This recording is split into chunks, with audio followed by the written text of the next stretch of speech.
Bonsoir, Pauline Ferrez, chargée de mission TEPOS au syndicat de l'Ouest lyonnais. Donc c'est une question pour la région. Je voulais savoir, donc qu'en est-il des aides financières pour les territoires qui n'ont pas encore de plateforme et qui souhaiteraient mettre en place une plateforme de rénovation énergétique, parce que j'ai compris que l'AMI plateforme ne serait pas renouvelée. Merci. Oui, on ne sait pas du tout si ça va être ou pas renouvelé. Voilà, cet AMI, il a été lancé il y a 2 ans. On a plus de 20 plateformes. On a la question de l'extension à l'Auvergne. Sur l'Auvergne, il y a des plateformes qui se préparent aussi, qui sont en préfiguration. La question est posée, hein, les arbitrages ne sont pas pris, la question est posée de permettre en effet de poursuivre sur des plateformes qui pourraient se lancer cette année. Voilà, on a posé la question et les arbitrages ne sont pas encore pris. Oui, Oui, Corinne Thévenin, société Artebat, donc spécialisée dans l'isolation thermique de l'enveloppe des bâtiments. Et moi, j'ai juste un grand rêve, ce serait que massification puisse rimer avec simplification. Au niveau des entreprises de bâtiments, je crois que c'est une attente. Voilà.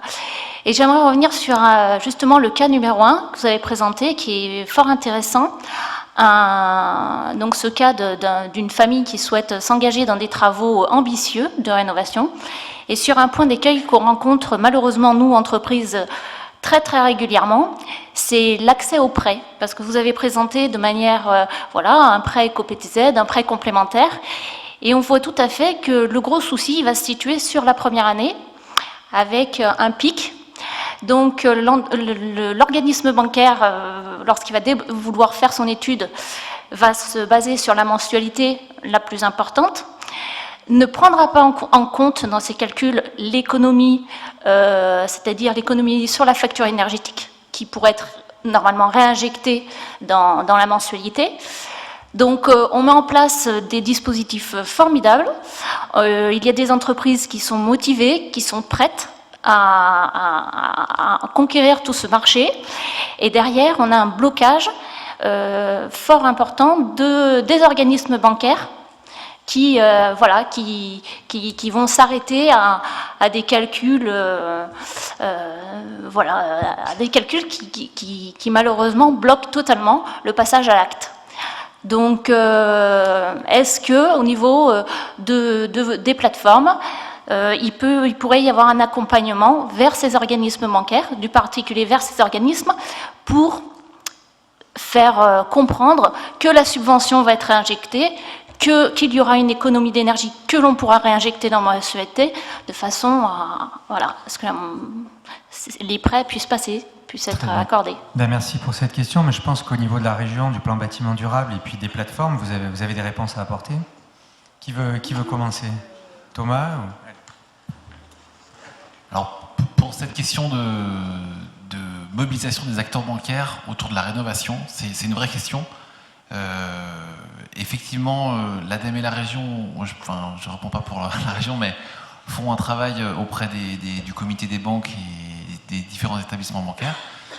En local, nous, notre travail sur les plateformes, c'est d'aller mobiliser les agences locales pour leur dire qu'il y a un énorme marché de la rénovation qui se prépare et qu'il faut faciliter ces prêts.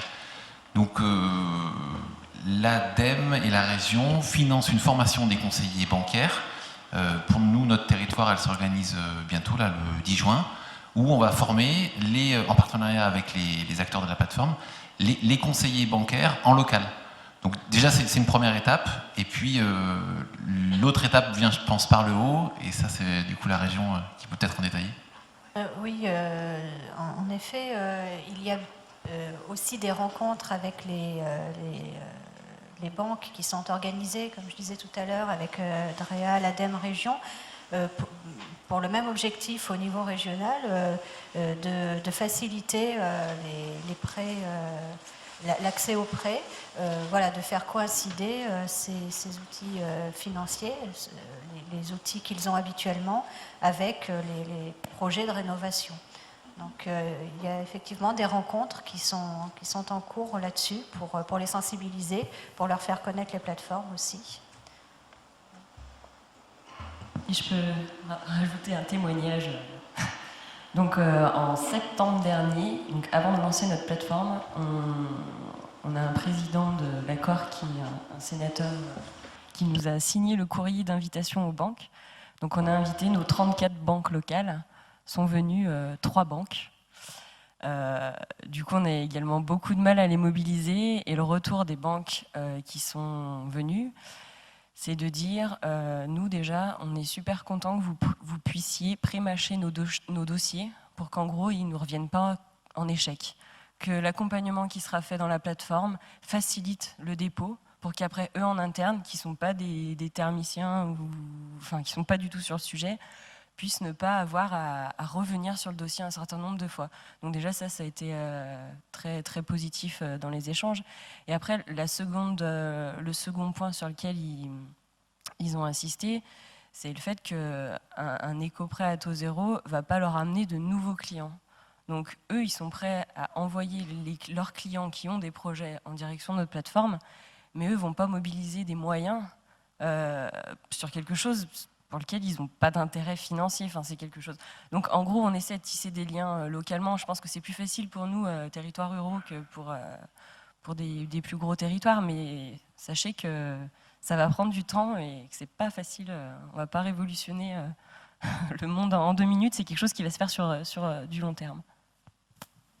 Oui, juste pour compléter, donc on a eu un peu la même difficulté. Donc on a fait un appel à manifestation d'intérêt pour les banques. On a eu 3 réponses, et puis voilà, on travaille sur ces réponses pour en tirer quelque chose d'utilisable et d'appétissant pour les particuliers. Ce n'est pas si évident que ça. J'ajouterais aussi 2 choses. La première, c'est qu'effectivement, on attend quand même beaucoup du rôle de la région aussi, en tant que, voilà, éventuellement fonds de garantie, éventuellement tiers investissement, enfin, de pouvoir vraiment se positionner à cette échelle territoriale-là. Aujourd'hui, voilà, les arbitrages ne sont pas faits, donc on est dans l'attente de ce positionnement-là. Et deuxième élément de réponse, ces calculs de retour sur investissement, d'aide, etc., c'est très bien, et bien sûr, il faut les faire avec les maîtres d'ouvrage. Ceci dit, il faut à un moment donné aussi savoir s'en affranchir, puisqu'on voit bien que l'acte d'achat que peut avoir un ménage sur une nouvelle voiture, une nouvelle cuisine, le calcul du taux de retour d'investissement ne se fait pas. Alors à un moment donné, voilà, le confort qu'on peut avoir dans une maison rénovée avec une ventilation performante, des bonnes menuiseries, c'est quelque chose qui n'a quelque part pas de valeur et qui va revaloriser son... Et donc c'est à vous aussi de vous porter messager de ces questions-là sur la valeur patrimoniale, sur le confort, le bien-être des habitants dans une maison rénovée. Voilà. Alors, une autre question. Moi, est-ce qu'il y a un banquier dans la salle, peut-être, qui veut répondre? Monsieur, allez-y. Je ne suis pas banquier, je suis Philippe Létienne, président du conseil syndical d'une copropriété à Bron. Est-ce que vous pourriez nous éclairer sur l'engagement que doivent prendre les entreprises pour arriver à l'économie d'énergie annoncée? Alors, concernant effectivement l'aide de la métropole de Lyon, il y a un objectif de résultat qui est de faire 35% d'économie d'énergie ou d'atteindre le niveau BBC Rénovation. Et en fait, ce calcul, il se fait en amont. C'est-à-dire, dans la conception du programme de travaux, il doit y avoir un thermicien qui, sur la base d'une méthode de calcul qui s'appelle THCX, enfin je ne rentre pas dans le détail, sur la base de cette méthode réglementaire, dit voilà, le programme de travaux qui comprend ça, ça et ça, permet de générer une économie d'énergie de temps. Et ensuite, on a les devis des entreprises qui montrent que c'est bien ce programme de travaux qui est mis en place. Mais c'est effectivement en amont. Si après, dans le résultat, il y a un petit écart, ça n'aura pas d'incidence sur l'octroi de la subvention. Quel est l'écart normal, attendu, acceptable, ou qui serait acceptable, si écart il y a? Vaste question, vaste débat. Il y a beaucoup de paramètres qui rentrent en compte. Il y a la conception par l'équipe de maîtrise d'œuvre, il y a la réalisation par les entreprises, il y a l'exploitation par l'entreprise qui va gérer la chaufferie. Et puis, quatrième point non négligeable, c'est l'usage. C'est-à-dire que fait l'usager de son bâtiment. C'est difficile de dire comme ça quel est l'écart acceptable. Par contre, ce qu'on peut dire, c'est qu'il y a aujourd'hui des contrats, ce qu'on appelle les CPE, contrats de performance énergétique, qui permettent un engagement de l'équipe qui va concevoir, réaliser et exploiter l'installation et également les travaux. C'est-à-dire qu'on peut contractuellement dire avec ce groupement d'entreprises, nous attendons un gain de 40% par exemple, avec des engagements réciproques. C'est une possibilité pour réaliser les travaux. Ça se développe petit à petit, c'est pas encore quelque chose qui est très courant sur les copropriétés, mais on a des premiers exemples qui se mettent en place. Mais sinon, pour le retour d'expérience que nous, on peut avoir sur les projets qu'on a accompagnés, il n'y a pas aujourd'hui de grosses catastrophes en termes de résultats par rapport au prévisionnel. Notre plateforme veut compléter ou on prend une question dans la salle? Oui, au fond, s'il vous plaît. Appuyez sur le micro, s'il vous plaît. Ah, votre collègue, il va vous en prêter un à droite, là, ou à gauche. Vous n'avez pas de micro? Ah, il n'y a pas sur la dernière table. Je vais essayer de parler à la question. Fort.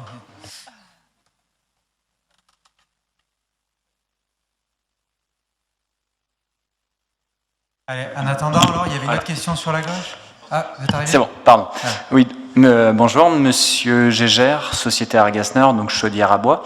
Ma question porte pour les plateformes locales concernant les partenariats avec les entreprises et surtout l'accord qui parlait de remise supplémentaire effectuée par certains fabricants.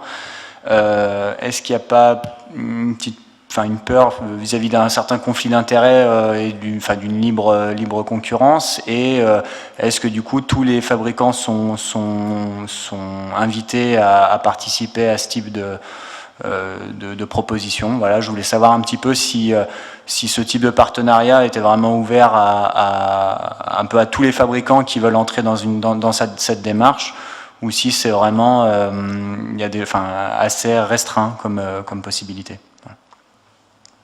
La question est fléchée, on va vous laisser répondre. Alors oui, c'est ouvert à tous les fabricants, puisque l'objectif c'est vraiment d'élargir de plus en plus la démarche. Et au contraire, après là on a commencé, au niveau du territoire, voilà, Sophie et moi, on a 2 autres personnes en interne qui nous aident, donc au niveau moyen humain.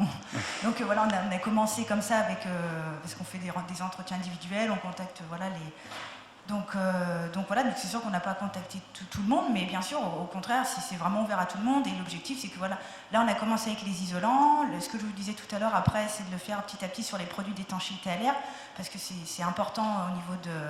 On sait que voilà, il faut traiter l'étanchéité à l'air pour arriver au niveau basse consommation.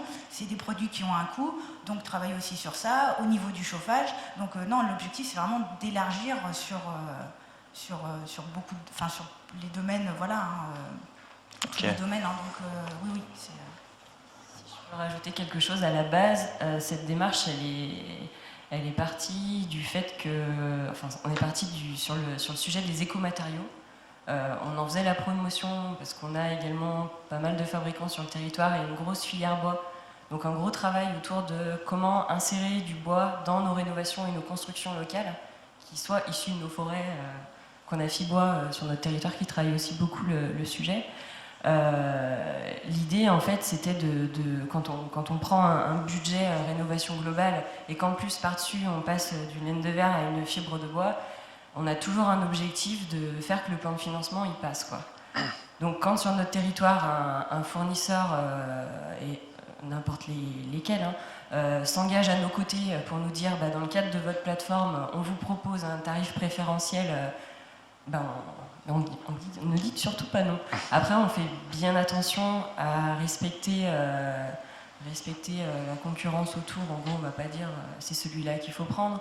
On fait aussi bien attention à ce que les particuliers en direct passent par un artisan, puis par un négociant. On a entouré d'énormément de négociants aussi sur le territoire qu'on a réunis dans le cadre du lancement de la plateforme pour aussi leur dire il va falloir nous accompagner, vous mettre autour de nous pour faire en sorte que les coûts de rénovation puissent aussi aller dans le sens des graphiques qu'on a vus tout à l'heure. Si demain on n'a plus de subventions, ou beaucoup moins, ce qui semble aussi arriver assez rapidement, voilà, comment on fera pour présenter des graphiques comme ça et des plans de financement qui tiennent? Alors, il y avait une question dans le fond, et ensuite on reviendra avec 2 questions dans le fond, on revient, pardon. Bonsoir, donc Laurent Jacquel, bureau d'études Actineo. Je reviens sur les aides éco-rénov de la métropole, qui sont très intéressantes, c'est très positif.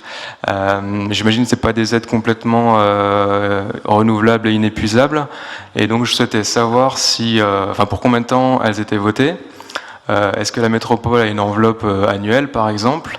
Et donc, autrement dit, si une copropriété fait sa demande, donc remplit son dossier parfaitement, remplit tous les critères demandés, est-ce qu'elle est assurée d'avoir cette aide, et ce, jusqu'à quand? Alors, l'enveloppe, elle a été votée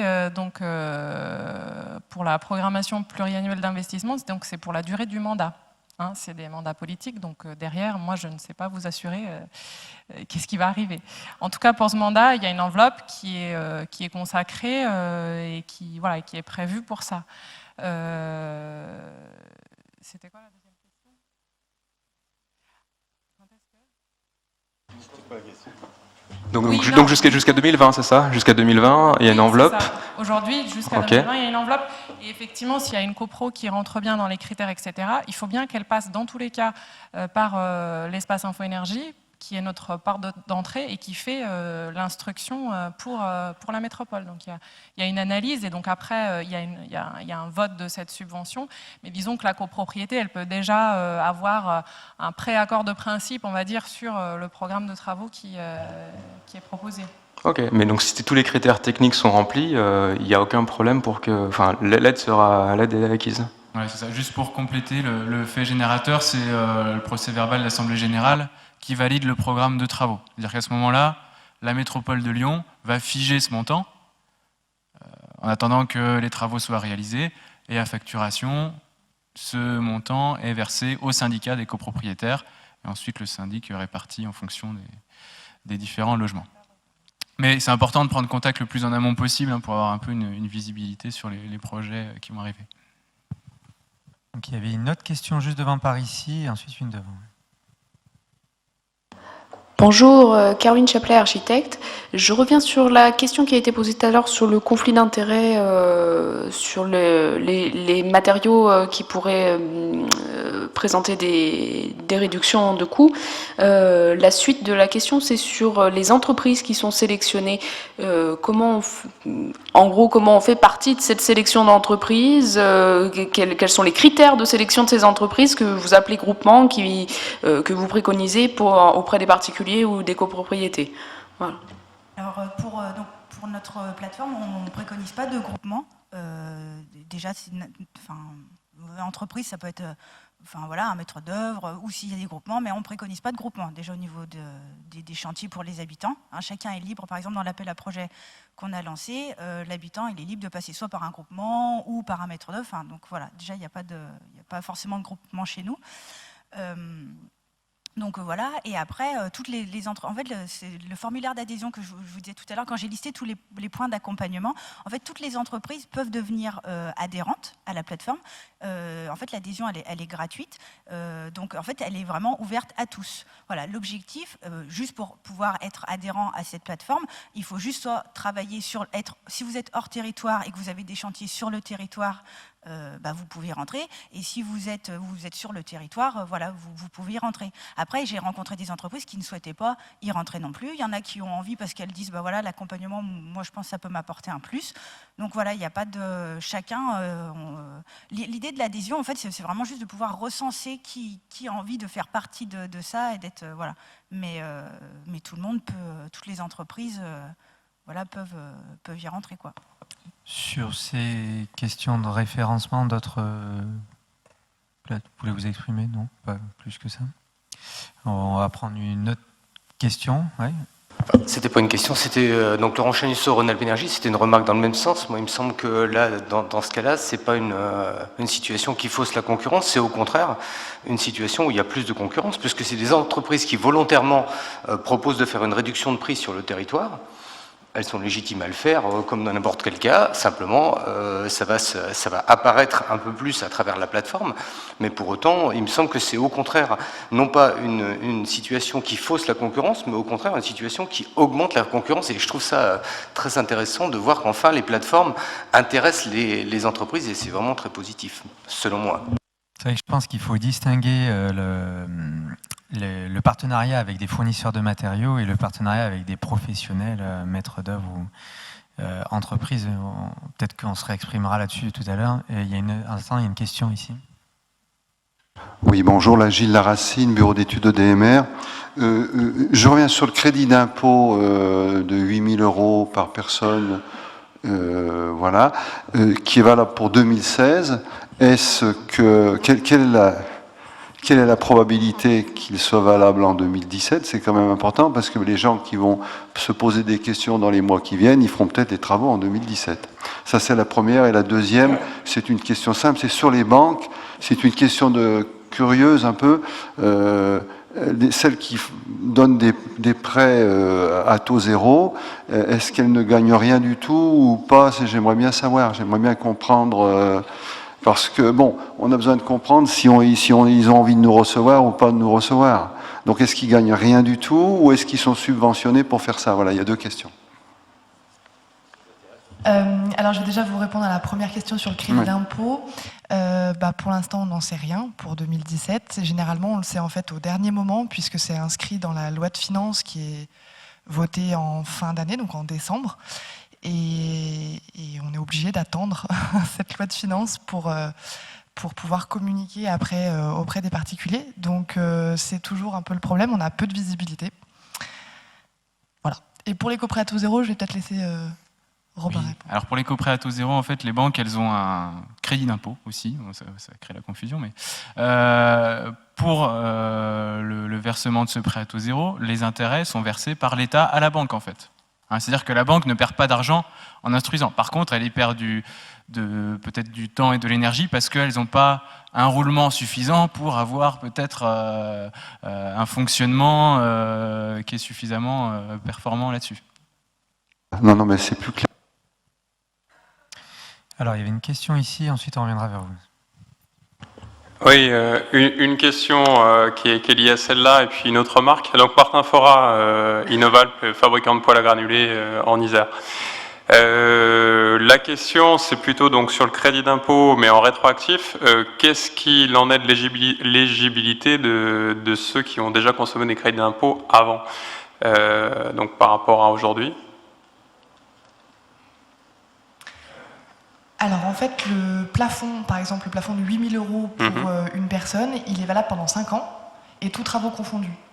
Ce qui fait que si une année, une personne va dépenser 2 000 € de travaux éligibles, et ensuite l'année d'après encore 2 000 €, son plafond va diminuer de 2 000 €, et c'est remis à zéro tous les 5 ans. Ok.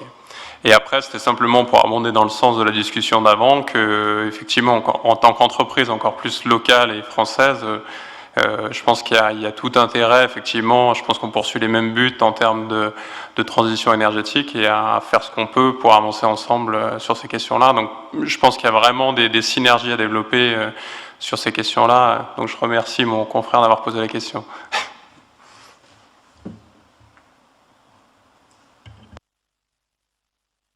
Ah, voilà. Je voulais revenir sur l'histoire des banques parce que Maxime Tassin, architecte, moi je connais pas beaucoup les banques, mais je sais qu'elles sont des options très différentes. Il y a des banques qui sont beaucoup plus tournées vers certaines formes d'environnement, etc., et d'autres pas du tout. Est-ce qu'il n'y aurait pas moyen de donner un label RGE aux banques, c'est-à-dire de les aider en disant, si vous vous formez, parce que si vous avez contacté 34 banques et qu'il n'y en a que 3 qui viennent, c'est qu'en fait elles s'en foutent. Si vous leur dites qu'il y a une carotte, c'est-à-dire qu'elles peuvent être banque RGE ou autre, hein, peu importe le sigle, mais pourquoi pas prendre le même, elles pourraient être plus intéressées et à ce moment-là, elles récupéreraient une clientèle en disant, voilà, de même qu'on fait cette différence entre un artisan RGE et un artisan qui ne l'est pas pour tout un tas de chantiers, on devrait pouvoir le faire pour les banques. Ça permettrait d'éviter des banques qui ne s'intéressent pas du tout à ce sujet-là. Alors, quelle plateforme apparaître va comme lancer similaire. ce dispositif? Je vous laisse répondre. Est-ce que c'est un petit... Nous, petite plateforme, je ne sais pas quoi répondre, moi, pour ma part. Je crois qu'aujourd'hui, ce que vous avez tous exprimé, c'est que vous essayez de recenser tous ceux qui ont envie de venir jouer avec vous, tous ceux qui ont envie de participer. Après, j'ai l'impression qu'il faudrait que ce soit comme le vrai label, l'autre label RGE, lancé peut-être à un niveau supérieur, au niveau de l'État, j'en sais rien, mais est-ce que la région, il y a une possibilité d'aller vers un référencement plutôt que d'aller simplement vers ceux qui sont motivés? Comment ça se passe? Pourquoi pas, oui. De toute façon, ça fait partie des possibilités, des réflexions qu'on peut lancer. Hein. Il n'y a pas de... oui, c'est tout à fait envisageable. Maintenant, on critique aussi beaucoup les signes de qualité qui peuvent se rajouter, complexifier le jeu aussi. Donc, les banques, c'est des gros artisans, en fait. Pas plus. Je veux dire, ils sont assis dans des fauteuils plutôt que d'être sur les chantiers, mais c'est des gros artisans.